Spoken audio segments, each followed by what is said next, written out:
Good morning, Wildcats. I'm Zach Lanham. And I'm RJ Wade. And this is the Wildcat Report. Midwest prom tickets will be sold during lunch next week for $15. If you're unable to pick them up at lunch, they will be sold at the door for $20. Millard West Band is having a fundraiser at Pizza Hut today. If you go in there and mention Millard West Band, 20% of the proceeds will go to them. There will be an NCAA letter of intent signing April 13th during QT at 7:20. And now we take a look back at the Wildcat boys basketball team's improbable trip to Lincoln. La, la, la, la, wait till I get my money right. I had a dream I could buy my way to heaven. When I awoke, I spent that on a necklace. I told God I'll be back in a second. Man, it's so hard not to act reckless. To whom much is given, much is tested. Get arrested, guess until he get the message. Another year brings another trip to the state tournament for the Millard West Wildcats.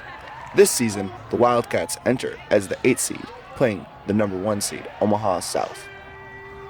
We've played them twice. We know what they're doing. We've seen a lot of tape on them. Obviously, they're very athletic, but I think they have some things that they have to worry about with us, too. This is the Wildcats' second straight year entering the tournament as the 8th seed, but this underdog status does not shake the team's confidence at all. If we play the way that we normally should, we could knock out some big teams. I think we like the underdog status. I think teams will underestimate us, and we're just trying to beat them.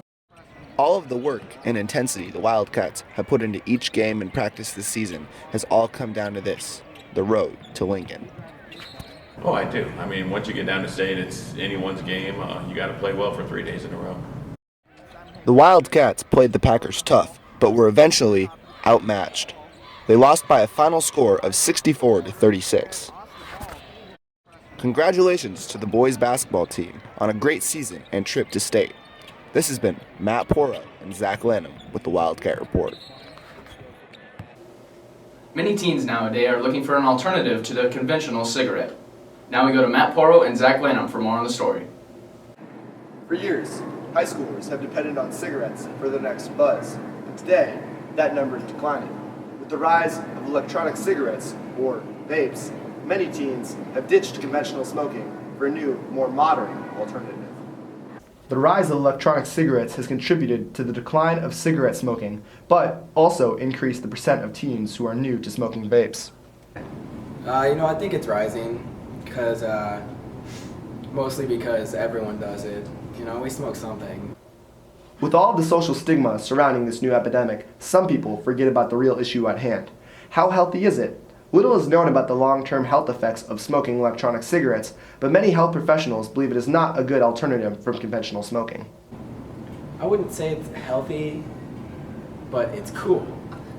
And you gotta weigh it out, healthy or cool, and I put cool over health any day of the week.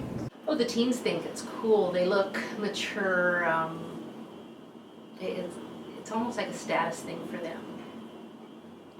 Although some students seem to be infatuated with this new phenomenon, some students still don't see what's so special about vaping.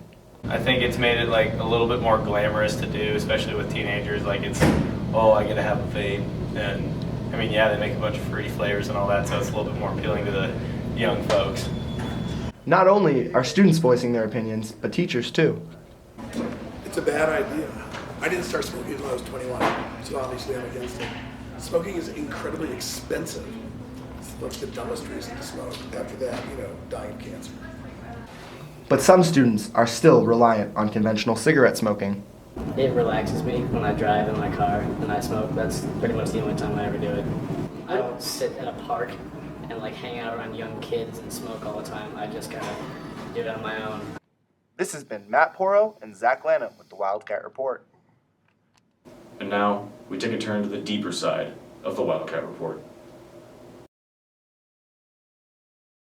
Understanding is we are closing all buildings that we do not own, and because of the fact that our lease is going up and the gentleman who owns the building will not negotiate.